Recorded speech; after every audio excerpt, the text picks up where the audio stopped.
Hello everyone, welcome to our channel. ఈరోజు కథ విశ్వనాథం గారిది పల్లెటూరు. కల్లా కపటం లేని ఆ పల్లెటూరులో విశ్వనాథం గారికి వ్యవసాయం చేయటం అంటే ఎంతో ఇష్టం. తల్లిదండ్రుల ద్వారా సంక్రమించిన బ్రహ్మాండమైన ఒక పెద్ద మండువాలోగిలి ఇల్లు, 50 ఎకరాల పొలం ఆయన వాటాకి ఆస్తిగా వచ్చాయి. ఆయన్ని ప్రేమించి ఆయన అడుగుజాడల్లో నడిచే అన్నపూర్ణమ్మ భార్యగా వచ్చింది. భార్యాభర్తలిద్దరిది అన్యోన్య దాంపత్యం.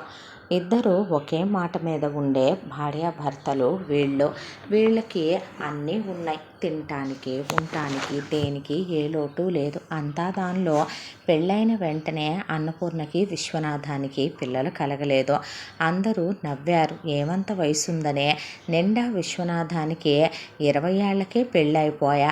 అన్నపూర్ణకి ఓ 16 ఏళ్ళు ఉంటాయేమో. ఇప్పుడే కొంపలు ఆరిపోయినాయా పిల్లలు అని గోల అని అందరూ అంటే, ఆ తర్వాత 3 సంవత్సరాలకి అన్నపూర్ణ గర్భవతి అయ్యింది. కూతురు పుట్టింది. చూడటానికి చాలా అందంగా ఉన్న కూతురికి లలిత అని పేరు పెట్టుకున్నారు. కూతురు దినదిన ప్రవర్ధమానమై పువ్వు పుట్టగానే పరిమళిస్తుంది అన్నట్టుగా ఇంటి పని, వంట పని, చదువు, సంస్కారం అన్నిట్లో కూడా లలితంగానే ఉండేది ఆ కూతురికి అలా ఇంటర్మీడియట్ వరకు చదువు చెప్పించగానే కూతురికి ఇహ చాలే చదివించినంత వరకు చదువు అనుకుని ఉన్న 50 ఎకరాల్లో 10 ఎకరాల పొలం కట్నంగా ఇస్తాము, దానికి తోడు పిల్లకి బంగారం, పిల్లకి లాంఛనాలకి ఏది తక్కువ కాకుండా పెళ్లి జరిపిస్తాము అని సంబంధాలు వెతకటం మొదలు పెడితే 18వ ఏట మొదలు పెడితే 19 వచ్చేసరికి మంచి సంబంధం వచ్చింది. అబ్బాయి పేరు రాంప్రసాద్, గవర్నమెంట్ ఉద్యోగం. అబ్బాయి వాళ్ళ అమ్మగారు గోదావరి, నాన్నగారు శంకరయ్య. వాళ్ళకి కోట్ల రూపాయల ఆస్తులకి తీరిపోయి ఉన్నారు. కానీ విశ్వనాథం కుటుంబం గురించి విన్న వాళ్ళు కానీ కట్న కానుకలకు కూడా ఆశించకుండా లలిత మంచితనాన్ని, లలిత అందాన్ని చూసి చేసుకోవటానికి ఎగబడి మరీ వీళ్ళింటికి వచ్చి కూర్చున్నారు. పెళ్లి చూపుల్లో మాట మాట్లాడుతూ ఉండగా అన్నపూర్ణ వాంతులు చేసుకుని కళ్ళు తిరిగి పడిపోయింది.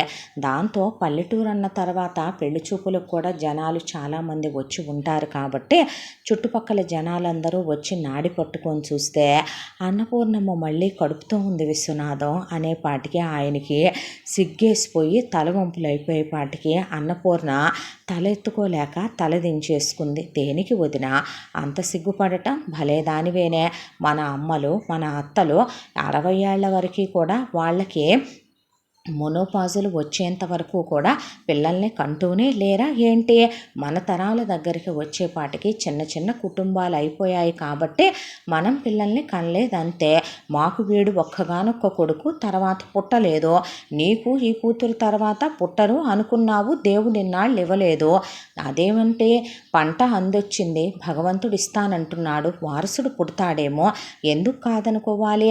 ఏంటన్నయ్యా మీరు కూడాను అనేపాటికి బావగారు ఏమో ఈసారి వారసుడు వస్తాడేమో అన్న వాళ్ళ మంచితనానికి ఊళ్ళో వాళ్ళంతా కూడా అచ్చెరు వంది చూశారు. ఇంకొకళ్ళైతే వీళ్ళకి పిల్లలే పుట్టకుండా ఉంటే ఉన్న 50 ఎకరాలు యావదాస్తి మా కోడలకే పెడతారు కదా, దోచుకు తిందాం అనుకుంటారు బయట వాళ్ళు. అలాంటిదే ఆవిడ ఆయనే గర్భం ఉంచుకోవటానికి వెనక ముందు ఆడుతుంటే ఉంచుకోమని ధైర్యం చెప్పే వాళ్ళని ఎవరిని చూడలేదేమో వీళ్ళని తప్ప అనుకుంటూ ఉండగా రాంప్రసాద్ వెళ్ళి మోకాళ్ళ మీద కూర్చుని, నేను మీకు నచ్చితే మీరు మీ అమ్మాయినిచ్చి నాకు పెళ్లి చేస్తే, మీ అమ్మాయికి కూడా నేను నచ్చి తను నన్ను వివాహం ఆడితే నేను మీ అల్లుణ్ణి అవుతాను కదా, నేను ఈ ఇంటికి పెద్ద కొడుకు లాంటి వాడిని కదా, ఒక బుజ్జి బావమరిదిని కనివ్వండి అత్తమ్మ, చాలా ప్రేమగా మాకు తొలిబిడ్డలా పెంచుకుంటాం అనేసరికి లలితకి చాలా నచ్చాడు రాంప్రసాద్. విశ్వనాథం, అన్నపూర్ణ కూడా సంతోషపడి వాళ్ళు కట్నాలు కానుకలు వద్దంటున్నా సరే కూతురికి బాగా బంగారం పెట్టి 10 ఎకరాల పొలం వాళ్ళ అమ్మాయి పేరు మీదే రాసుకొని అల్లుడికిచ్చి ఘనంగా పెళ్లి చేశారు. సిటీలో అల్లుడిది ఉద్యోగం కాబట్టి కూతురు, అల్లుడు సిటీలో సొంత ఇల్లు కొనిపెట్టారు వాళ్ళ మామగారు. అల్లుడు కారు ఉంది, అక్కడ కాపురం పెట్టుకున్నారు అమ్మాయి, అల్లుడు. పెళ్ళైన వెంటనే పిల్లల్ని ఏం కంటాం, ఒక 2-3 ఏళ్ళు ఆపుకుందాం, సరదాగా కాలం గడుపుదామన్నాడంట అల్లుడు. దాంతో అమ్మాయి పచ్చగా అల్లుడితో కాపురం చేసుకుంటూ వాళ్ళిద్దరిది ఇంకా అన్యోన్య దాంపత్యం. ఒకళ్ళని వదిలి ఒకళ్ళు ఒక్క నిమిషం కూడా ఉండరు. రాంప్రసాద్ వాళ్ళ అమ్మా నాన్న సాక్షాత్తు దేవతలే. ఆవిడ గోదావరి నదంత పవిత్రమైనదైతే ఆయన బోలా శంకరయ్య. ఇద్దరు లలితని సొంత కూతురు కన్నా ఎక్కువగా చూస్తే లలిత వాళ్ళతో అమ్మా నాన్నలతో కలిసిపోయినట్టే కలిసిపోయే. ఇలా కూతురు జీవితం ప్రశాంత పడింది. ఈలోగా అన్నపూర్ణమ్మకి 9 నెలలు నిండి అన్నపూర్ణమ్మ కొడుకు పుట్టాడు. ఉయ్యాలవారు అల్లుడు అన్నట్టు. కొడుకు పేరు ఈశ్వర్ అని పెట్టుకున్నారు. పిల్లాడు ఎంత అందంగా ఉన్నాడంటే అందమంతా విశ్వనాథాంది, అన్నపూర్ణది పోత పోసుకొని పుట్టినట్టు. వీళ్ళ తరతరాల్లో ఉన్న వాళ్ళల్లో ఉన్న అందమైన పోలికలన్నీ కూడగట్టుకొని పుట్టినంత అందంగా ఉన్నాడు ఈశ్వర్. అప్పటి వరకు విశ్వనాథానికి ఉన్నది ఒక్కటే కూతురు కాబట్టి ఉన్న 50 ఎకరాల్లో ముందు 10 పిల్లకి పెడితే పోబోయేటప్పుడు మిగతా 40 పిల్లకే పెట్టిపోవచ్చు అనుకున్నాడు ఆయన. ఎప్పుడైతే కూతురికి పెళ్ళైపోయి కలిగినింటికి కోడలుగా వెళ్ళిందో, కొడుకు పుట్టాడో 40 ఎకరాలకి తిరిగి 60 పోగు చేసి దాన్ని 100 చేసి కొడుక్కివ్వాలి. దానికోసం ఎంతైనా కష్టపడాలని వాళ్ళ పొలం సొంతానికి వేయటమే కాకుండా ఎదురు పొలాలు కవులకి తీసుకుని వేయటం. అన్నపూర్ణమ్మ ఒకవైపున రేపొద్దున పిల్లాడి కోసం అని చెప్పి రూపాయి ఆయన మూట కట్టాలనుకుంటుంటే ఓపిక ఉన్నప్పుడే తను కష్టపడాలని ఆవుల్ని గేదెల్ని పెట్టి పాడి చేయించటం, ఈ గొర్రెల్ని పెంచి అమ్మటం, మేకల్ని పెంచి అమ్మటం, నాటుకోళ్ళని పెంచి అమ్మటం. ఒక్క నిమిషం ఖాళీగా ఉండేవాళ్ళు కాదు. పిల్లాడిని ఎంతో అల్లారు ముద్దుగా పెంచి పెద్ద చేస్తూ విశ్వనాథం అన్నపూర్ణతో ఒక్కటే అన్నాడు, ఆడపిల్లని మనం సంస్కారంగా పెంచి మన పిల్లని కావాలని అల్లుడు వాళ్ళు చేసుకొని వెళ్ళాక కూడా మనకు అపకీర్తి తీసుకురాకుండా పిల్ల పొందిగ్గా కాపురం చేసుకుంటోంది ఒద్దికగా. కొడుకుని సంస్కారంతో పెంచాలి. కొడుకంటే మన పెంపకానికి గుర్తని మర్చిపోకూడదు అనే పిల్లాడికి చిన్నప్పటి నుంచో ఒళ్ళో కూర్చోబెట్టుకొని మంచి గురించి, మంచితనం గురించి, మంచి మనసు గురించి, మంచి ఆలోచనల గురించి, మంచి వాళ్ళ కథల్నే చుట్టూ పెంచుకొచ్చారు విశ్వనాథం అన్నపూర్ణ. ఇక పిల్లాడికి 2 ఏళ్ల వయసు వచ్చేసరికి అనుకోకుండా లలిత రాంప్రసాద్ వాడేటటువంటి బర్త్ కంట్రోల్ ఫెయిల్ అయ్యి లలిత గర్భవతి అయిందనే విషయం తెలిసిందే. తెలిసేసరికి కూతురు కడుపుతో ఉన్న ఆనందంలో కూతుర్ని పురిటికి ఇంటికి పంపమని అన్నపూర్ణ విశ్వనాథం, కోడలు కడుపుతో ఉందనే పాటికి మా దగ్గరికి రెండయ్యా అని గోదావరి శంకరయ్య అడిగితే, ఏ నా భార్యని నేను ప్రేమగా చూసుకోలేనా ఏంటి అని ఆయనే లీవ్ అప్లై చేసుకునిమని లలితనే కాలు కింద పెట్టనివ్వకుండా ఎంతో ప్రేమగా చూసుకుంటూ పుట్టింటి సీమంతాలు, అత్తింటి సీమంతాలు ఘనంగా అయిపోయి 10 నెలల తర్వాత లలితకి నొప్పులు వచ్చి హాస్పిటల్లో చేర్చారు. వీళ్ళందరూ కూడా హాస్పిటల్కి వెళ్ళేపాటికి డెలివరీ అయ్యి లలితకి పాప పుట్టింది. లోపలికి రమ్మంది డాక్టర్ గారు. చూసిన వీళ్ళు భయభ్రాంతులైపోయారు. పుట్టిన పిల్ల అనాకారి కురూపి. దానికి తోడు పిల్లకి జాండీస్ అయ్యాయని, పిల్లకి ఆస్తమా ప్రాబ్లం ఉందని, పిల్లకి ఒక ఆపరేషన్ కూడా వెంటనే చెయ్యాలని, పిల్లకి ఆరోగ్యం అంత బాగోదు, చాలా చాలా జాగ్రత్తగా పెంచాలి, హెల్దీ ఫుడ్ పెట్టాలి, పిల్లకి ఒళ్ళంతా నూనెలు రాయటం, స్నానాలు చేయించటం, పిల్లని గాజు బొమ్మలాగా పెంచి పెద్ద చేయాలి, ఏ విషయంలో స్ట్రెస్ చేయకూడదని డాక్టర్ చెప్పుకొచ్చింది. నిజానికి ఊళ్ళో వాళ్ళంతా ఆ పాపని చూసి లలిత అంత అందంగా ఉంటుంది, రాంప్రసాద్ అంత అందంగా ఉంటాడు, ఈ పిల్లదయ్యానికి ఎవరు పోలిక వచ్చింది? ఇంకెవరు పోలిక? రాంప్రసాద్ వాళ్ళ నాయనమ్మ ఉండేదమ్మా ఇలాగా, ఆ శంకరయ్య గారి అమ్మ పోత పోసుకొని దిగిందమ్మా, ఇది అచ్చం ఆవిడ పోలికే తల్లి, అస్సలు బాగుండేది కాదు ఆవిడ. పిల్లని ఎత్తుకుంటే తల్లి చెడిపోయింది, పిల్లని ముట్టుకుంటే అమ్మమ్మ తాతయ్య, పిల్లని ముట్టుకుంటే నాన్న చెడిపోయారు, చీచి ఏం పిల్లో ఏంటో అనుకున్నా కూడా విశ్వనాథం కానీ అన్నపూర్ణ కానీ ఒక్క మాట అనుకుని ఎరగరు. లలిత రాంప్రసాద్ కానీ గోదావరి శంకరయ్య కానీ ఒక్క మాట అనుకుని ఎరగరు. దేవుడిచ్చిన బిడ్డ ఎలా ఉంటే ఏముంది, అది మాత్రం ప్రేమకు గుర్తుగా పుట్టింది కాదా ఏంటి అని పాపకి రజని అని పేరు పెట్టుకున్నారు. చేయించాల్సిన పెద్ద ఆపరేషన్ చేయించారు. తర్వాత అయినా పాపని జాగ్రత్తగా చూసుకోవాలన్నారని. లలితకి తొలి కాన్పు, వయసులో చిన్నదే, పిల్లని జాగ్రత్తగా పెంచటం, బలాలవి పెట్టడం, ఆ ఒంటికి నలుగులవి వేయటం లలిత వల్ల కాదులెమ్మని పాపని మేము తీసుకెళ్తాం, ఇవ్వమ్మా, మేము పల్లెటూరులోనే ఉంటున్నాం కాబట్టి కాస్త పాడేది అది ఉంటుంది కదా, ఒళ్ళంతా వెన్నపూస అది రాసి కాస్త మేమనుకో పాతకాలం వాళ్ళం కాబట్టి పిల్లని జాగ్రత్తగా పెంచుకొస్తాము, నీకేం వస్తుందమ్మా చదువుకున్న ఈ తరం పిల్లవనే పాపని తీసుకెళ్లారు గోదావరి శంకరయ్య. పిల్లని ఒక 3 సంవత్సరాల కాలం పెంచేసరికి వాళ్ళకి కాస్త అనారోగ్యాలు కమ్మేసి ఇక కొడుకు కోడల దగ్గరికి వస్తూ పాపని తీసుకొని వచ్చారు. అయితే వాళ్ళు అలా వచ్చారో లేదో లలిత మళ్ళీ గర్భవతి అయిందనే విషయం తెలిసిందే. ఒకవైపున లలితకి బెడ్ రెస్ట్ అని చెప్పారు డాక్టర్లు.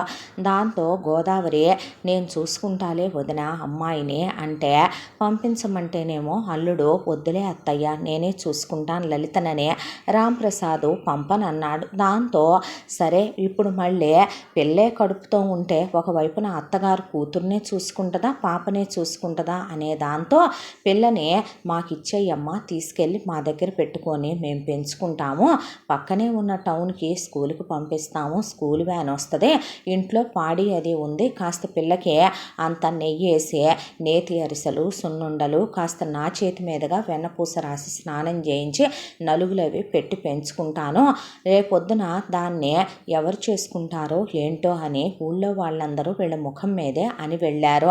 దాంతో ఎవరూ చేసుకోవాల్సిన అవసరం ఏముందే, నీ తమ్ముడు ఉండనే ఉన్నాడుగా, తమ్ముడికి ఇచ్చే చేద్దాంలేమ్మా, చిన్నప్పటి నుంచే వాడికి నీ మేనగోడలే నీ భార్య అని చెప్పి పెంచుతానులే, ఇచ్చేసేయమ్మా పిల్లని మాకు అని చెప్పి పర్వాలేదు అత్తయ్య అని రాంప్రసాద్ అన్న ఇంటికి పెద్ద కొడుకు నన్నావుగా అయ్యా, మా మనవరాల్ని మేము పెంచకూడదా అని విశ్వనాథం అన్నపూర్ణ రజనీని తీసుకొని వెళ్ళిపోయారు. ఆ తర్వాత లలితకి 10 నెలల తర్వాత మళ్ళీ ఒక పాప పుట్టిందే. పాప పేరు మహేశ్వరి అని పెట్టుకున్నారు. చాలా అందంగా అమ్మ నాన్నలు అత్తామామల పోలికలు అమ్మమ్మ తాతయ్య పోలికలు కలిపి పుత్తడి బొమ్మలా పుట్టింది ఆ పాప. సరే ఆ పాపని ఇంకా వాళ్ళ దగ్గరే ఉంచుకొని పెంచడం మొదలుపెట్టారు. వాళ్ళు సిటీ స్కూల్లో వేసుకుని ఆ పాపని పెంచుకుంటూ ఇక్కడ విశ్వనాథం అన్నపూర్ణ ఈశ్వర్తో పాటు రజనీని కూడా పెంచడం మొదలుపెట్టారు. చిన్నప్పటి నుంచి రజనీకి ఒంట్లో బాగోదనే చదువు విషయంలో ఏ రోజు కూడా వీళ్ళు ఒత్తిడి తెచ్చింది లేదో. ఒళ్ళో కూర్చోబెట్టుకొని ఏదైనా చెప్తుంటే అబ్బా ఏంటి తాత నీ సోది నీ సుత్తి అని విసుక్కొని వెళ్ళిన విశ్వనాథం ఏమనేవాడు కాదు. అన్నపూర్ణ ఏదన్నా అన్న నోరు ముయ్యవే పద్దాకేందమ్మమ్మ నీ గోల అన్న అన్నపూర్ణ ఏమనేది కాదు. మనవరాలు కోసమని విశ్వనాథం ఆ బట్టలు కొనిపెట్టా, మనవరాల కోసమని ఈ నగలు చేయించా, అన్నపూర్ణమ్మ అరిసెలు వండను సున్నుండలు వండను, అర్ధరాత్రి పూట 1 గంటకి లేపి ఇప్పుడు నాకు రొయ్యల పలావు తినాలనుందంటే అప్పటికప్పుడు వెళ్ళి ఆయన రొయ్యలు పట్టించుకొచ్చి రాత్రి 1 గంటకి 2ంటికి కూడా మనవరాలికి వండి పెట్టడం. చిన్నప్పటి నుంచే కొడుకు ఎక్కడ పక్కదారి పడతాడోనని పెద్ద అయిన తర్వాత నువ్వు రజనీనే పెళ్లి చేసుకోవాలయ్యా, నువ్వు అందానికి విలువివ్వకూడదు, నువ్వు మనసుకి మనిషికి విలువివ్వాలి, మన పిల్లది మన రక్త సంబంధం, నీ అక్క కూతురు నువ్వే చేసుకోవాలని చెప్తూ పెంచారు పిల్లాన్నే. అంతా దాంట్లో ఈశ్వర్ చాలా అందంగా ఉంటాడు. వయసుకు వచ్చే కొద్దీ పిల్లాడు ఇంకా అందంగా ఉంటే ఊళ్ళో వాళ్ళంతా ఎందుకు వచ్చిన మాటలు ఇవ్వటం విశ్వనాథం వాడా చక్కగున్న పిల్లాడు, ఇదా అనాకారి కురూపి, దీన్నా అనకూడదులే కానీ నీ కొడుక్కిచ్చి పెళ్లి చేసుకునేదే, మా పిల్లలు లేరా మా కూతుళ్ళు మా మనవరాళ్ళు మా తమ్ముడు కూతుళ్ళు మా చెల్లెలు కూతుళ్ళు ఎవరో ఒకళ్ళని చేసుకుంటే మీ స్థాయికి హోదాకి సరిపోయినంత కట్న కానుకలు కూడా ఇచ్చే పెళ్ళిళ్ళు చేయలేకుండా ఉన్నామా, దానికి ఎవడో ఒకడు గంతకు దగ్గ బొంతనిచ్చే ఎంతో కొంత కట్నం ఇచ్చి చేసి తోలేయకూడదా అన్న మాటకి నవ్వేసే కొన్ని బంధాలు దేవుడు ముడేస్తాళ్లే అనేవాళ్ళు తప్ప ఒక్క మాట కూడా మనవరాల్ని వాళ్ళు అనేవాళ్ళు కాదు.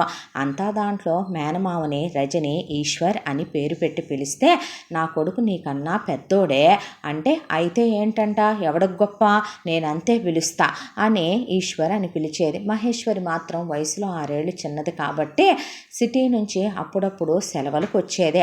నానమ్మ తాతయ్యలకి మహి బాగా అలవాటు, అమ్మ నాన్నలకి బాగా అలవాటు. ఇక్కడికి వచ్చినప్పుడు అమ్మమ్మ తాతయ్యలతో సరదాగా ఉండే, మాయ అని ఈశ్వర్తో సరదాగా ఉండి వెళ్ళిపోవటం తప్ప అక్క అనుకుంటూ వెళ్ళటం తప్ప అతిగా వీళ్ళ విషయాల్లో ఇన్వాల్వ్ అయ్యే అలవాటు ఆ అమ్మాయికి లేదు. కాలచక్ర ప్రవాహంలో రోజులు గడిచిపోతూ రజనీకి మహేశ్వరికి ఓణేల ఫంక్షన్లు, పుష్పవతి ఫంక్షన్లు, ఈశ్వర్కి పంచెల ఫంక్షన్లు ఇవన్నీ అయిపోయి పిల్లలు పెరిగి పెద్దవాళ్ళు అయ్యారు.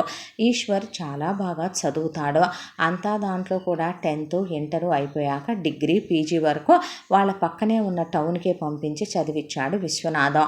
పీజీ అయిపోయిన తర్వాత నాన్న గవర్నమెంట్ జాబ్ రాసుకోనా అనేసరికి విశ్వనాథం అలిగాడు. అన్నపూర్ణ చిన్న మొహం పెట్టుకుంది. ఏమైందే అని అడిగితే కూతురు అల్లుడు వస్తే చూసావా అల్లుడు ఏమంటున్నాడో నీ బావమరిదే ఉద్యోగానికి రాస్తాడంట. ఉద్యోగానికంటే మంచిదేగా, నేను ఇంకా మనోడిని ఏ అబ్రాడో పంపిస్తారనుకుంటుంటే నీదేం పోయింది అలాగే చెప్తావు. ఎంతైనా ఇద్దరు కూతుళ్ళని కన్నావు కదా, కూతుళ్ళని కన్నప్పుడే అమ్మా నాన్నలు అనుకోవాళ్ళే పెళ్లి చేసి పంపిస్తామని. వాడెంతైనా మా గారాలు కొడుకు, మా వారసుడు పుట్టాడు. మీ మామయ్య ఇప్పటికి వాడి కోసమని 70 ఎకరాలు పొలం పోగు చేస్తే ఇంకొక 30 చేశామంటే 100 అవుతాయి. 4 ఇళ్ల స్థలాలు కొన్నామా వాడి కోసం, డబ్బులు పోగేసుకొస్తున్నామా, ఒకవైపున నగలు పోగేసుకొస్తున్నామా. దీన్నే ఇచ్చి చేసుకున్నప్పటికీ కూడాను నీ కూతురు ఎక్కడ అందం చూసుకొని ఇరగబడిపోద్దే. నా కొడుకు కాబట్టేగా మరి నీ కూతుర్నే అంత ఇష్టంగా ప్రేమగా పెళ్లి చేసుకుంటానంటున్నాడు. అయినా అల్లుడు వాడు వెళ్ళిపోతే మేము ఉండగలమా ఏంటి? మరీ కాకపోతే ఉండమని చెప్పాలి కానీ ఇప్పుడు ఏమైందమ్మా అని లలిత అంటే చాలే ఊరుకోవే, ఆడపిల్లవి అత్తారింటికి వెళ్ళిందాని మా బాధ నీకేం తెలుసుద్దే అనేసరికి ఏం చేయనే అని ఈశ్వర్ అంటే నువ్వు ఉద్యోగాలంటే ట్రాన్స్ఫర్లు వస్తాయి, ట్రాన్స్ఫర్లని మమ్మల్ని వదిలి వెళ్ళిపోతావు, నువ్వు లేకపోతే మేము ఉండలేమురా, నువ్వు దీన్నేగా చేసుకునేదే. ఇప్పుడు ఏంటి నేను వ్యవసాయం చేయాలి అంతేగా, అంతే అన్నారు అమ్మా నాన్న. దానికోసం అలిగి అన్నాలు తినకుండా కూర్చొని ఇద్దరు నాతో మాట్లాడరా, మీరు మాట్లాడకపోతే నేను ఉండగలనా, అలాగే నేను వ్యవసాయమే చేసుకుంటా ఇక్కడే ఉంటానులే కానీ లేవండి ముందనే అమ్మా నాన్నల్ని దగ్గరికి తీసుకున్నాడు. నిలువెత్తు బంగారం, ఇంకేం కావాలి, అంత మంచోడు బావమరిదే. ఒక్కరోజు కూడా మాట వరుసకైనా డిగ్రీ పీజీ చదువుకున్నాడు. నిజం చెప్పాలంటే పెద్దవాళ్ళకి గౌరవం ఇస్తాడు, విలువ మర్యాద సంస్కారం సభ్యత అన్నీ తెలుసు. రజనీనే పెళ్లి చేసుకోవాలని చెప్పినా ఈశ్వర్కి వెనకాల 70 ఎకరాల పొలం ఉందనే, విశ్వనాథం బోల్డంత సంపాదించాడని, ఈశ్వర్ బాగా చదువుతాడని, అందంగా ఉన్నాడని చాలామంది పిల్లనివ్వటానికి సిద్ధపడ్డా విశ్వనాథం అన్నపూర్ణ కాదన్నారు. ఈశ్వర్కే చాలామంది అమ్మాయిలు ప్రపోజ్ చేసిన అందం కాదు, తన మేనగోడలు తన రక్తం అనే దాంతో, అమ్మా నాన్న అక్కకు మాటిచ్చారనే దాంతో కన్నెత్తైన పరాయి స్త్రీ వైపు చూసెరగడు. అంతా దాంట్లో చిన్నప్పటి నుంచే అనాకాడి కురూపి అయిన అమ్మాయి అంటే తనకి తన మేనగోడలు రజనీయే, కాబోయే భార్య అంటే తన మేనగోడలు రజనీయే. అంతకు మించి దేన్ని గురించి ఆలోచించి ఎరుగడు కల్లో కూడా ఈశ్వర్. ఈలోపు రజనీనే చిన్నప్పటి నుంచి చదువు రాదు, సంస్కారం లేదు, జ్ఞానం తక్కువ, ఏది పడితే అది వాగటం, ఏది పడితే అది తినటం, ఆకారానికి తోడు విగ్రహ పుష్టి నైవేద్య నష్టి అన్నట్టు చదువు కూడా వచ్చి సావదు. పర్వాలేదులే కొడుక్కే ఇచ్చి చేసుకుందామనే దాంతో ఈ అమ్మాయిని డిగ్రీ పాస్ చేయించేసరికి తాతలు దిగొచ్చారు విశ్వనాథానికి అన్నపూర్ణకి. ఈలోపు రాంప్రసాద్ వాళ్ళ అమ్మ గోదావరి, నాన్న శంకరయ్య అనారోగ్యంతో ఇద్దరు కాలం చేశారు. అల్లుడికి కూడా మేమే ఉన్నామయ్యా, నీకు అమ్మా నాన్నల్లాగా బాధపడకని ఓదారిస్తే ఆయన వీళ్ళనే అమ్మా నాన్నలు అనుకుంటూ అప్పుడప్పుడు ఇక వీళ్ళ దగ్గరికే వచ్చి వెళుతూ ఏదో ఒక రోజుకి ఈ ఊర్లోనే సెటిల్ అయిపోతాను మామయ్య అని చెప్పేశాడు విశ్వనాథం గారికే. చిన్నపిల్ల ఎంబీబీఎస్లో జాయిన్ అయ్యి ఎంబీబీఎస్ చదువుకుంటోంది మహేశ్వరి. ఎంత దాంట్లో మహేశ్వరి చాలా బాగా చదువుద్ది, టాపరు కాబట్టే ఆ అమ్మాయిని డాక్టర్ చేయాలన్నదే వీళ్ళందరి కళ. ఇక రజనీ విషయానికి వస్తే రజనీ ఫెయిల్ అవుతూ డిగ్రీకి వచ్చేసరికి ఎట్టి పరిస్థితుల్లోనూ ఆ డిగ్రీ కాస్త పాస్ చేయించకపోతే మరీ చండాలంగా ఉంటుందనే దాంతో ఇక వాళ్ళ లెక్చరర్లకి జున్నుపాలు పంపించి, నేతరిసెలు పంపించి, వెన్నపూసలు పంపించి, చక్కెరకేళి గెలలు పంపి, బుట్టలు ఫ్రూట్స్ పంపి, ఇక అటుకులని అవని ఇవని వండి పంపించి మొత్తానికి కాళ్ళు గడ్డాలు పట్టుకొని వాళ్ళకి ఎదురు ఆ గిఫ్ట్లు ఈ గిఫ్ట్లు ఇచ్చి మరి రజనీని అట్టెసర మార్కులతోనైనా డిగ్రీ అయ్యిందనిపించే డిగ్రీ సర్టిఫికెట్ తీసుకునేపాటికి తాతలు దిగొచ్చారు. ఆలోపు మహేశ్వరి ఎంబీబీఎస్ ఫైనల్ ఇయర్ కూడా వచ్చేసింది. ఎంత దాంట్లో ఇక రజనీకి ఈశ్వర్కి పెళ్లి జరిపించేద్దాము, అని వీళ్ళు అనుకుంటూ ఉండగా పెళ్లి ముహూర్తాలు పెట్టేసుకుందాంలే, ఇంకా లేట్ చేయటం ఎందుకు అని పెళ్ళిళ్ళ పేరయ్యని పిలిచి పెళ్లి ముహూర్తాలు పెట్టించారు. అంతా దాంట్లో అమ్మాయికి అబ్బాయికి కొన్ని కలవట్లేదని చాలా శాంతి పూజలు, హోమాలు, యజ్ఞాలు, యాగాలు చేశాక ఎంగేజ్మెంట్ అయిపోయింది. ఎంగేజ్మెంట్ అయ్యాక పెళ్లి ఏర్పాట్లు చేసి ధూమ్ధామ్గా పెళ్లి చేయాలని చాలా భారీ ఎత్తునే ఎత్తుకున్నారు ఇటు విశ్వనాథం అటు రాంప్రసాద్. అంతా దాంట్లో కూడాను రాంప్రసాద్ ఒక్కటే అనుకున్నాడు, చిన్నపిల్ల అందంగా ఉంది, చదువుకుంటుంది, రేపొద్దున చిన్నపిల్లని ఎవరో ఒకళ్ళు మంచి సంబంధమే చేసుకొని వెళతారు, కానీ పెద్ద పిల్లని బావుమరిది పెద్ద మనసుతో చేసుకుంటున్నాడు అనే దాంతో ఆస్తిలో ఎక్కువ వాటా పెద్దమ్మాయికే పెట్టాలని, బంగారంగా లాంఛనాలుగా పెద్దమ్మాయికే ఎక్కువ ఇవ్వాలని ఆయన చిన్న కూతురుతో చెప్తే, మొత్తం ఇచ్చేయండి నాన్న, ఎవరొద్దన్నారు, అక్క లైఫ్ బాగోటం కన్నా ఎక్కువ మీ మామయ్య అడగడమ్మా, తెలుసు మామయ్య అడగడని, అమ్మమ్మ తాతయ్య అడగరని, కానీ అక్కని వాళ్ళు బాగా చూసుకుంటున్నారని, అక్క విలువ తగ్గకూడదని నువ్వు ఇవ్వాలనుకుంటున్నావు, అర్థమైంది నాన్న నాకు అని తప్ప కొంచెం కూడా స్వార్థపడలేదు మహేశ్వరే. ఈలోపు పెళ్లి ముహూర్తాల టైం రానే వచ్చింది. పెళ్లి కూతుర్ని లోపల రెడీ చేస్తుంటే, మహి నువ్వు బయటికి వెళ్ళు, నేను శారీ మార్చుకోవాలి అంది రజని. సరేనని మహేశ్వరి బయటకు వచ్చేసింది. వచ్చిన తర్వాత వీళ్ళంతా పెళ్లి హడావిడిలో ఉండగా వెళ్ళి అక్కయ్యని తీసుకురామ్మా అని లలిత అనేసరికి వెళ్ళి మహేశ్వరి తలుపు తెరిచి చూసేపాటికే, అమ్మా లోపల అక్కయ్య లేదు అనేసరికి ఎక్కడికి వెళ్ళిందే అని కళ్యాణ మండపం మొత్తం వెతకడం మొదలుపెట్టారు. ఎక్కడా కనపడలేదు. ఈ వార్త దావాలనంలాగా వచ్చిన చుట్టాలందరికీ, ఊళ్ళో వాళ్ళందరికీ తెలిసిపోయింది. చూస్తే లోపల ఉత్తరాలు వేళ్లాడుతున్నాయి అద్దం దగ్గర. ఏంటా అని ఉత్తరాలు తీసి చేత్తో పట్టుకొని చదువుతుంటే, అమ్మ నాన్న నేను అసలు మీకే పుట్టానా, ఎవరికైనా పుడితే తీసుకొచ్చే నన్ను పెంచారా మీరు, ఎందుకు చిన్నప్పటి నుంచి నేనే నానమ్మ తాతయ్యల దగ్గర పల్లెటూళ్ళలో పుట్టి పెరగాలి, ఎందుకు నేనే అమ్మమ్మ తాతయ్యల దగ్గర పల్లెటూళ్ళలో పడి ఆడవాలి, నేను చేసుకున్న పాపం ఏంటి, మీ చిన్న కూతురు చేసుకున్న అదృష్టం ఏంటి, దాన్ని మాత్రం మీరు సిటీ కాన్వెంట్లో చదివిస్తారు, జీన్సులు టీషర్ట్లు వేసుకుంటుంది, అది మాత్రం ఫ్యాషన్గా ఉంటుంది, అది మాత్రం బ్యూటీ పార్లర్లకు వెళ్ళొద్ది, దాన్ని మాత్రం మీరు కారుల్లో తిప్పి పెంచుతారు, నేను మాత్రం ఇక్కడే ఉంటా, ఈ పక్క టౌన్ కాన్వెంట్లకు వెళ్ళి చదువుకుంటా, నాకు ఇష్టం లేకపోయినా అమ్మమ్మ తాతయ్యల దగ్గరుంటూ ఇక్కడ నేను లంగా జాకెట్లు, పంజాబీ డ్రెస్సులు, లంగా ఓణీలు వేసుకుంటూ ఇక్కడ మాత్రం నేను పేరక్కలాగా పెరగాల, నాకేంటి అంత కర్మ, నేనెందుకు ఉండాలి అసలు అలాగా, ఎందుకు నా బ్రతుకుని మీ అందరూ కలిసి నాశనం చేశారు, రేపు మీ చిన్న కూతురు ఎంబీబీఎస్ చదువుతుంది కాబట్టి మీ చిన్న కూతురుకు ఇంకో డాక్టరు లేకపోతే ఇంకో కలెక్టరు వస్తాడు, నా విషయం దగ్గరకు వచ్చేపాటికి నేనేదో అందగత్తెని కాదన్నట్టు, నీ తమ్ముడేదో అందగాడైనట్టు, నన్నేదో దయాభిక్ష పెట్టి నీ తమ్ముడు పెళ్లి చేసుకుంటున్నట్టు, ఆఫ్టర్ ఆల్ నీ తమ్ముడు చదివింది డిగ్రీ పీజీ, మట్టి పిసుక్కునే వెధవా నీ తమ్ముడు వ్యవసాయం చేసుకుంటాడు, నీ అమ్మ బాబులు నాకు అస్సలు అత్తామామలుగా నచ్చలేదు, మీ నాన్న ఆ చుట్టలు తాగుతూ, మీ నాన్న ఆ పొలాలు వెళుతూ, మీ అమ్మ ఆ గేదెల దగ్గర పేడకంపు కొట్టుకుంటూ, నీ తమ్ముడు ఆ పొలాల్లో పడి మట్టి పిసుక్కొని వ్యవసాయం చేసుకుంటూ, నాకేం కర్మ ఇలాంటి వెధవం చేసుకోవాలనే, అందుకే నేను నిర్ణయం తీసుకున్నాను. నాతో పాటు ఉన్న ఒక స్నేహితురాలు ఉంది, వాళ్ళ అన్నయ్య ఇంజనీరింగ్ చదివాడు, ఎంటెక్ అయిపోయింది, అతను సిటీలో సాఫ్ట్వేర్ ఉద్యోగం చేస్తున్నాడు, నన్ను ఇష్టపడ్డాడు, నన్ను ప్రేమిస్తున్నానన్నాడు, కాబట్టే నేను అతనితో ఓపెన్గా చెప్పాలంటే లేచిపోతున్నాను, మీరెటు నాకు ఆస్తుల్లో వాటాలు ఇవ్వరు, కాబట్టే పెళ్ళికని తీసుకొచ్చిన డబ్బుల్లో నుంచి 1 కోటి రూపాయలు తీసేసుకున్నాను, దాంతోపాటు 7 వారాల నగలు నా ఒంటి మీద వేసిన మొత్తం లెక్క కింద సరిపోతాయి తీసేసుకున్నాను, నేను వెళ్ళిపోతున్నాను, నా కోసం వెతికిన ఈ నగలు డబ్బు కోసం మళ్ళీ మీరు ఎదురు చూసినా పోలీసులకి చెప్పి మీ మీద కేసు పెట్టి నేను మేజర్ని ఇష్టం లేని పెళ్లి చేస్తున్నారని బట్టలు ఊడదీసి కొట్టిస్తాం మీ అందరినీ, నా దృష్టిలో మీ అందరూ ఈ క్షణంతో చచ్చారని నేను మీ అందరి ఫోటోలు ఇక్కడే పెట్టి మీకు పిండాలు కూడా పెట్టి వెళ్తున్నాను, మీరే నిజంగా చీము నెత్తురు మానాభిమానాలు ఉంటే మీరు ఒక అమ్మా నాన్నలకి పుట్టిన వాళ్ళైతే మళ్ళీ నా కోసం ఎదురు చూడరు, మళ్ళీ నా కోసం మీరు వెతకరనే అనుకుంటున్నాను అనేసి ఉత్తరం రాసిపెట్టి వెళ్ళేసరికి ఊళ్ళో వాళ్ళంతా విని ఆశ్చర్యపోయే, అనాకారి కురూపి దానికే వీళ్ళ అబ్బాయి నచ్చలేదంటే అసలు వీళ్ళ అబ్బాయిలో ఏ లోపం ఉందో, సంసారానికి పనికొస్తాడో లేదో, మగతనం ఉందో లేదో, చాలామంది పైకి అలాగే నిగనగలా ఆడుతా మగాళ్ళల్లా ఉంటారా, లోపల నపుంసకత్వాలు ఉంటున్నాయంటే ఈ రోజుల్లో అబ్బాయిల్లో.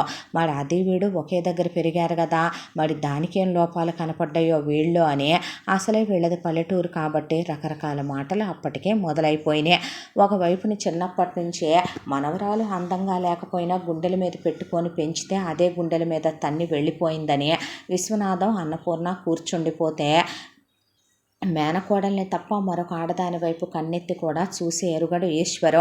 అంతా అనాకారైన కురూపి అయినా చూడటానికి అసహ్యంగా ఉన్న ఆ అమ్మాయిలో కూడా ఒక స్త్రీయత్వాన్ని, ఆ అమ్మాయిలో నుంచి కూడా ఒక ప్రేమతత్వాన్ని వెతుక్కున్న వ్యక్తి ఈశ్వరు.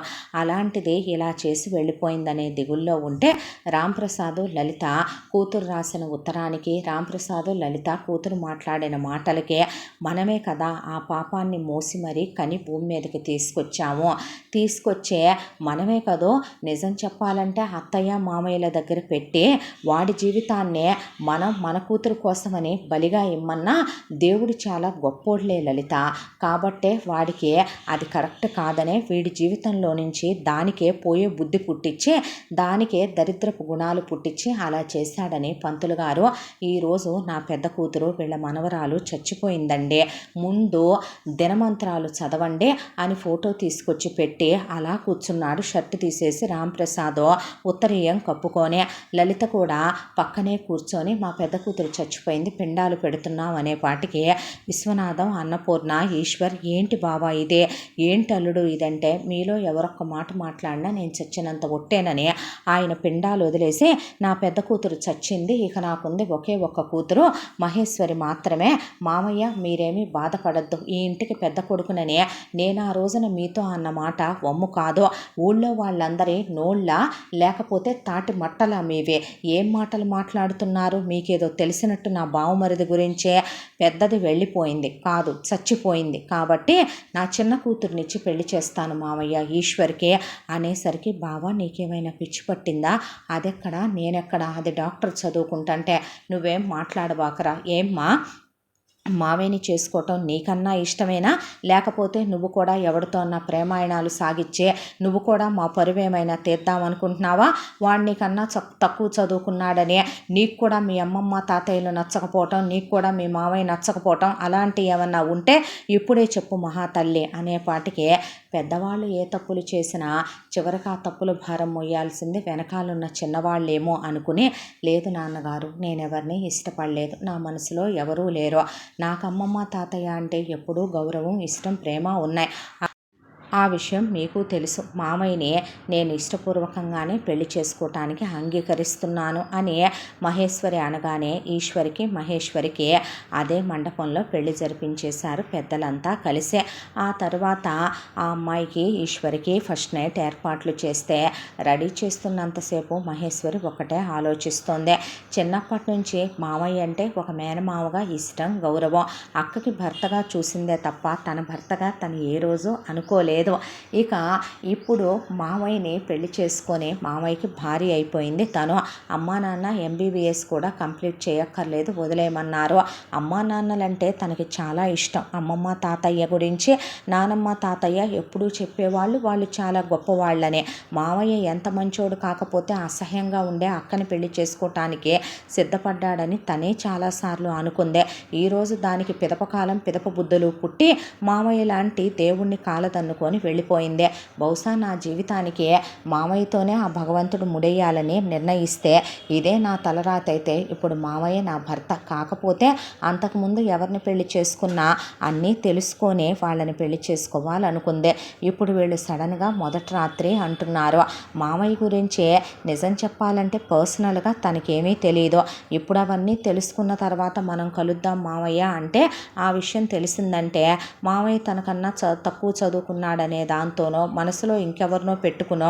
మామయ్యని దూరం పెడుతోందని అమ్మా నాన్న అనుకోవచ్చు, అమ్మమ్మ తాతయ్య అనుకోవచ్చు, పర్వాలేదులే నా మామయ్యేగా, శారీరకంగా కలిస్తే ఏమైందిలే, తర్వాత మెల్లగా తెలుస్తుంది మామయ్య ఏంటనేది నాకని ఆ అమ్మాయి ఇష్టపూర్వకంగానే గదిలోకి వెళ్ళింది. వెళ్ళి తలుపులేసిన తర్వాత ఈశ్వర్ మౌనంగా కిటికీ దగ్గర నుంచున్నాడు. మాయ అనేసరికి కళ్ళు ఎర్రగా అయిపోయి కళ్ళల్లోంచి ధారలుగా నీళ్లు కారిపోతూ ఆ అమ్మాయిని గట్టిగా కౌగిలించుకొని చిన్నపిల్లాళ్లాగా వెక్కిళ్ళు పెట్టి ఏడ్చేశాడు ఈశ్వర్. మామయ్య ఏమైంది మామయ్య, ఊరుకో మామయ్య అని మహేశ్వరి అంటే, చిన్నప్పటి నుంచి నాకు అది తప్ప మరో ప్రపంచం తెలియదురా మహే. ఎప్పుడూ దాన్ని నేను నువ్వు జీన్స్లు వేసుకోవద్దు, నువ్వు ఫ్యాషన్గా ఉండొద్దు అని ఏ రోజు అనలేదే.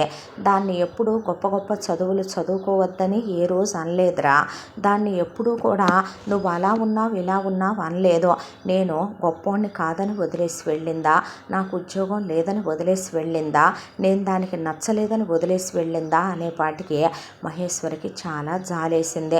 ఈశ్వర్ని దగ్గరికి తీసుకుంటే ఒళ్ళో పడుకొని చిన్నపిల్లాళ్ళ ఏడ్చాడు. మామయ్య బాధపడకో, అది మన వద్దనుకొని వెళ్ళిపోయింది, మనం ఎప్పుడూ దాన్ని వద్దనుకోలేదుగా మామయ్య అనేసరికి, ఎంతకాలం మంచో చెడు తప్పో ఒప్పో దాన్ని ఇష్టపడ్డాను, అది తప్ప వేరే ఆడదాని వైపు కన్నెత్తైనా చూడలేదు మహే.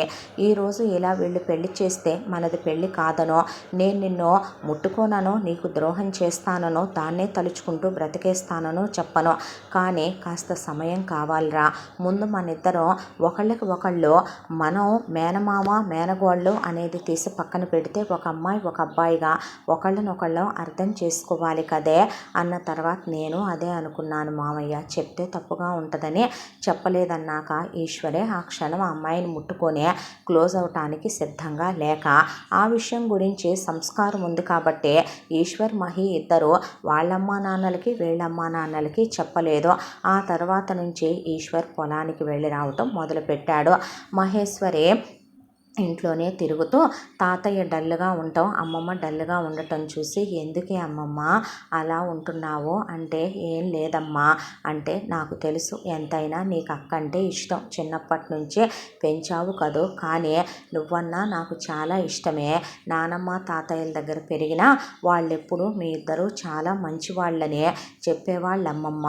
నన్నొళ్ళు పడుకోబెట్టుకోవా, నాకు అన్నం తినిపించవా అనే అమ్మమ్మనే వంట చేసేటప్పుడు వెళ్ళి అమ్మమ్మ అయి చెయ్యి ఈ చెయ్యి అని సరదాగా మాట్లాడుతూ మెల్లగా వాళ్ళ అమ్మమ్మని నార్మల్ చేయటం మొదలుపెట్టి, తాతయ్య ఉప్పెక్కి ఆడుకుంటూ, తాతయ్య తలకి రంగేస్తాననే, తాతయ్య నన్నొళ్ళు పడుకోబెట్టుకో, నీ గుండెల మీద పడుకోబెట్టుకో, తాతయ్య నాకు తినిపించు అనే విశ్వనాథాన్ని అన్నపూర్ణని మెల్లమెల్లగా ముడిపిస్తూ మై మరిపిస్తూ వెళ్ళిపోయిన రజనీ చేసిన గాయంలో నుంచి వాళ్ళని బయటికి తీసుకొచ్చేసింది మహేశ్వరి. ఆ తర్వాత మెల్లగా ఈశ్వర్తో స్నానం చేస్తుంటే, మామయ్య వీపు రుద్దనా, మామయ్య ఇదిగో టవల్ తీసుకో, మామయ్య కలిసి భోంచేద్దాందా, అమ్మమ్మ మామయ్యకి నేను క్యారియర్ తీసుకెళ్తాను పొలానికని తీసుకెళ్ళి అక్కడ కూర్చొని ఆ అబ్బాయికి దగ్గరవుతూ జోకులు వేస్తూ మాట్లాడుతూ, నిజం చెప్పాలంటే ఆట పట్టిస్తూ చాలా సరదాగా ఉంటూ ఈశ్వర్ మహేశ్వరిని బయటికి తీసుకెళ్ళేవాడు, సినిమాకి తీసుకెళ్ళేవాడు.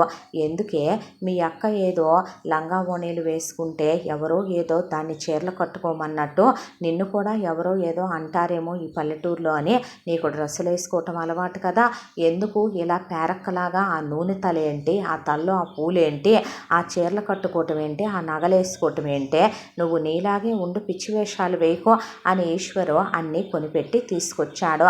ఆ అమ్మాయిని చాలా ప్రేమగా చూసుకునేవాడు. అంతా దాంట్లో మొగుడంటే పిచ్చిష్టం మహేశ్వరికి. మేనమామని తెగ ప్రేమించేయడం మొదలుపెట్టిందే.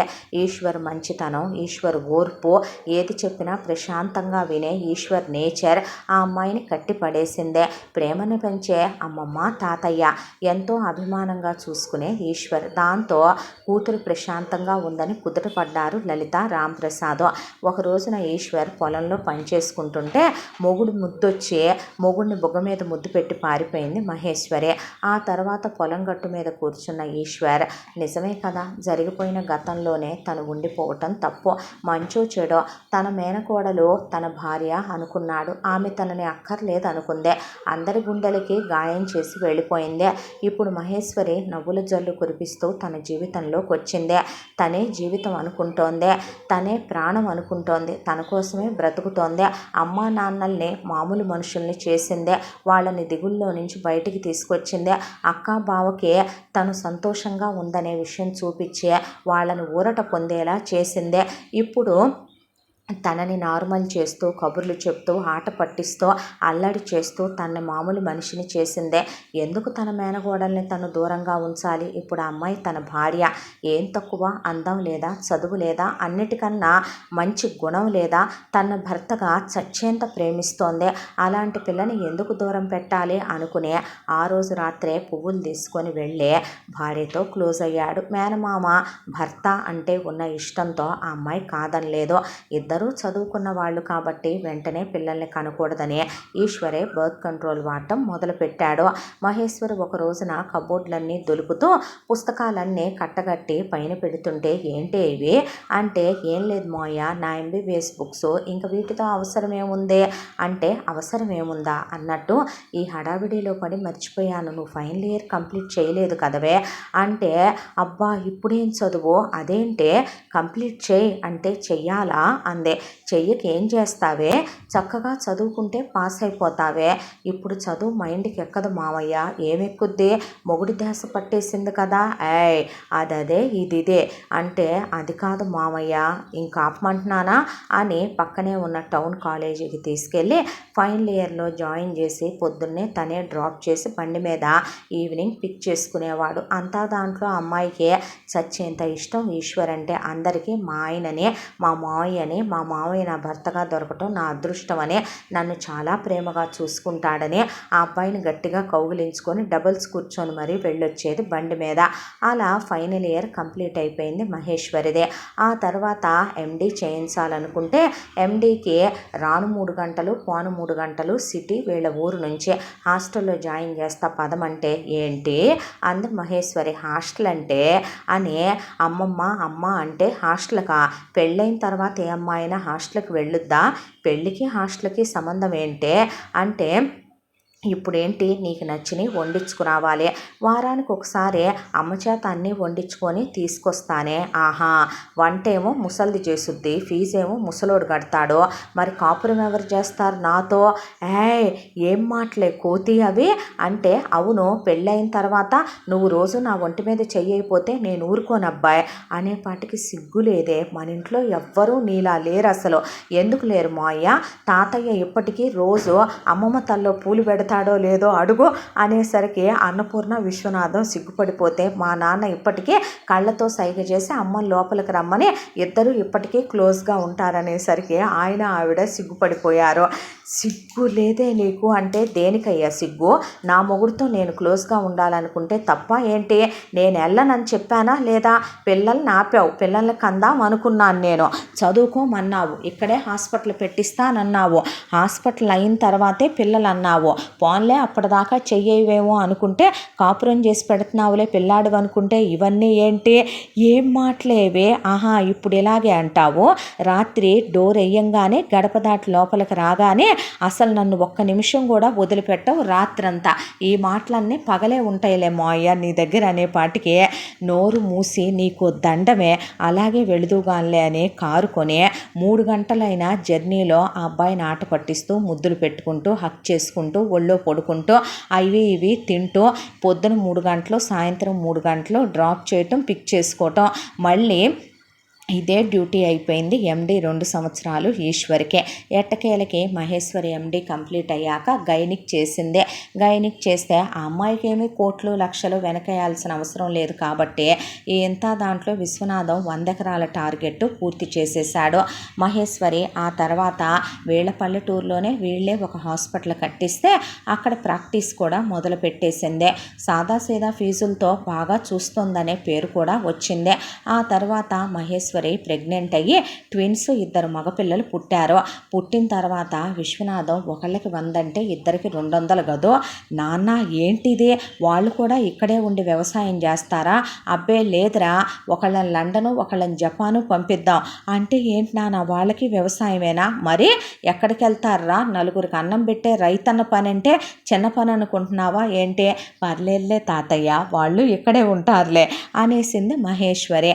ఆ తర్వాత రాంప్రసాద్కి ఇంకా ఆయన లలిత అక్కడే ఉండాలనిపించలేదు. సిటీలో ఇంకా సర్వీస్ ఉన్న వాలంటరీ తీసేసుకొని ఆయన పేరు మీద ఉన్న 50 ఎకరాలు ఈశ్వర్ పేరు మీద రిజిస్టర్ చేసేస్తే ఏంటి మావయ్య ఇదంతా అంటే, ఏం చేసుకుంటామయ్యా, ఇంకా మేము ఉండనివరా, మావయ్య 200 ఎకరాలు చేయాలన్నాడుగా, వీళ్ళిద్దరు మనవాళ్ళకే ఒక 50 నా తరపున కలిసి వచ్చిందిలే, ఇంకొక 50 పెంచు చాలు అన్నాడు రాంప్రసాద్. లలిత ఉన్న నగలన్నీ మహేశ్వరికి ఇచ్చేసి వాళ్ళ పేరు మీద ఉన్న క్యాషు ల్యాండ్లు మొత్తం వాళ్ళు ఈశ్వరికి మహేశ్వరికి పుట్టిన పిల్లలకి రాసేసి ఆయన విఆర్ఎస్ డబ్బులు దాంతోపాటు నెల నెలా వచ్చే పెన్షన్తో ఇక్కడే ఒక ఇల్లు కట్టించుకుందాం అనుకుంటే చాలే ఊరుకోండి, ఎక్కడికి మీరు వెళ్ళేది అని ఈశ్వరని ఉన్న ఇంటిని రెనోవేట్ చేయించి దాన్నే అన్ని అధునాతనమైన హంగులతో షవర్లు పెట్టించి ఇంకా నీట్గా ఇల్లంతా బాత్ టబ్బులు కట్టించి కొత్త ఫర్నిచర్ మార్పిచ్చి వాళ్ళను కూడా అదే ఇంట్లో ఉంచుకున్నారు. రాంప్రసాద్ ఈశ్వర్తో కాలక్షేపానికి విశ్వనాథం గారితో పొలానికి వెళ్ళొస్తుంటే లలిత అన్నపూర్ణతో కాలక్షేపం చేస్తూ మహేశ్వరి హాస్పిటల్కి వెళ్ళొస్తూ పిల్లలతో ఆడుకుంటూ ఇలా సంతోషంగా వీళ్ళ జీవితాలు ఆనందంగా సాగిపోతూ చక్కగా సుఖంగా ఆనందంగా గడిచిపోతున్నాయి రోజులు. కథకి ఇటువైపున ఇలా జరుగుతుంటే ఏ రోజైతే వీళ్ళని కాదనుకొని రజని వీళ్ళని కాలదన్నుకొని ఆ రోజున పెళ్లిలో నుంచి లేచిపోయిందో అలా వెళ్ళిపోయిన రజని తను ప్రేమించిన సురేష్ని చేరుకుంది. ముందు సురేష్ రజనీని తీసుకొని వెళ్ళి రిజిస్టర్ మ్యారేజ్ చేసుకొని గుళ్ళో తాళి కట్టాడు. ఆ తర్వాత కొన్నాళ్ళు రజనీని బాగానే చూసుకొని ఇండియా నుంచి రజనీ తీసుకెళ్లిన ₹1,00,00,000 డబ్బుల్లో 50 లక్షలు పెట్టి ముందు అబ్రాడ్ వెళ్ళారు. అబ్రాడ్ వెళ్ళిన తర్వాత రజనీ చదివిన ఆ డిగ్రీయే అయినా సరే అక్కడ ఎంఎస్ చేయించి తను కూడా ఎంఎస్ చేశాడు. ఇద్దరికి ఉద్యోగాలు వచ్చినాయి. ఆ తర్వాత రజనీకి 2 పిల్లలు పుట్టారు, ఒక పాప బాబు. పుట్టిన తర్వాత మెల్లగా సురేష్ తన ఫ్యామిలీలో ఉన్న అమ్మ నాన్ననే వాళ్ళ అక్కకున్న 3 పిల్లలు, వాళ్ళ బావ ఏ పని చెయ్యడు, వాళ్ళ అక్క ఏ పని చెయ్యదు, వీళ్ళ అమ్మా నాన్నలు ఏ పని చెయ్యరు. వాళ్ళందరిని అక్కడికి పిలిపించుకొని సదర్న రజనీ స్నేహితురాలు రజనీని వాళ్ళ అన్నయ్యతో కలిపిన సురేష్ చెల్లెల్ని కూడా ఫారెన్ పిలిపించుకున్నారు. ఆ తర్వాత రజనీ సురేష్ ఫారెన్ రావటానికి 50 లక్షలు ఖర్చు అవ్వగా మిగిలిన 50 లక్షలు ఇచ్చి రజనీ తీసుకెళ్లిన 7 వారాల నగల్లో సగం పెట్టి వాళ్ళ చెల్లెలకి వాళ్ళుండే అబ్రాడ్లోనే ఒక అబ్రాడ్ మ్యాచ్ చూసి సురేష్ పెళ్లి చేసేసాడు. ఆ తర్వాత సురేష్ చెల్లెలకు కూడా 2 పిల్లలు పుట్టారు. ఆ తర్వాత రజనీ మిగతా నగల్ని అత్తగారు పెద్దాడపడుచు పనిచేసుకున్నారు. ఇంత దాంట్లో వెరసి రజనీ జీవితం ఏంటయ్యా అంటే భర్తతో పాటు ఉద్యోగానికి వెళ్ళాలి. ఉద్యోగానికి వెళ్ళి జీతం తీసుకొచ్చి అత్తమామలకి ఆడపడుచు 3 పిల్లలకి ఆడపడుచు భర్తకి చిన్నాడపడుచు పిల్లలకి వాడాలి. దానికి తోడు చిన్నాడపడుచును కూడా తీసుకొచ్చి పక్కింట్లోనే పెట్టాడు సురేష్. ఇక దాంతో పక్కింట్లో ఎందుకురా అనవసరమైన ఖర్చు, మళ్ళీ మన ఇంట్లోనే పెట్టుకుందామని సురేష్ వాళ్ళ అమ్మ అనేసరికి అలాగేనమ్మా అని తీసుకొచ్చి ఇంట్లోనే పెట్టుకునేసరికి పొద్దున్న లేచిన దగ్గర నుంచి రజని తనకి తన భర్తకి 2 పిల్లలకి అత్త మామలకి పెద్ద ఆడపడుచుకి తన భర్తకి 3 పిల్లలకి చిన్న ఆడపడుచుకి తన భర్తకి 2 పిల్లలకి ఇంటి పని చెయ్యాలి, వంట పని చెయ్యాలి, ఉద్యోగం చేసి జీతం తీసుకొచ్చి మొగుడికి ఇవ్వాలి, తన పిల్లల బాధ్యతలు చూసుకోవాలి. నోరెత్తితే అత్త మూతి మీద కొట్టుద్దే. ఇండియాకి ఫోన్ చేయటానికి వీలు లేదు, ఫోన్ యాక్సెస్ కూడా తనకి లేదు. తెలియకుండా ఫోన్ చేసిందా వాళ్ళు చావు కొట్టేస్తారు. పైగా ఏ ముఖం పెట్టుకొని చేస్తుంది ఇండియాలో ఉన్న అమ్మా నాన్నలకు కానీ అమ్మమ్మ తాతయ్యలకు కానీ ఆ రోజు వాళ్ళు చచ్చారని వాళ్ళని నానా మాటలు అని అడిగి వచ్చింది రజని. దాంతో ముఖం చెల్లక ఈ కష్టాలన్నీ తీరిపోయేది ఎప్పటికని మొగుడిని అడిగితే ఎప్పటికేముంది, ముందు మన పిల్లలు చదువులు అయిపోయి సెటిల్ అవ్వాలి, అక్క 3 పిల్లలు చెల్లెలు 2 పిల్లలు సెటిల్ అయిపోవాలి, ఆ తర్వాత అమ్మ నాన్న అక్క బావ చెల్లెలు భర్త మనతోనే ఉంటారు, మనం వాళ్ళు కలిసే ఉంటాము అన్నట్టు ఇల్లు కొందామనుకుంటున్నాను, లోన్కి అప్లై చేద్దుగానని మొత్తం రజనీని ఒక్క నిమిషం ఖాళీగా ఉండనివ్వకుండా రజనీని ఫుల్గా వాళ్ళు అన్ని విధాల వాళ్ళ బెనిఫిట్స్ కోసం వాడేయటం మొదలుపెట్టారు.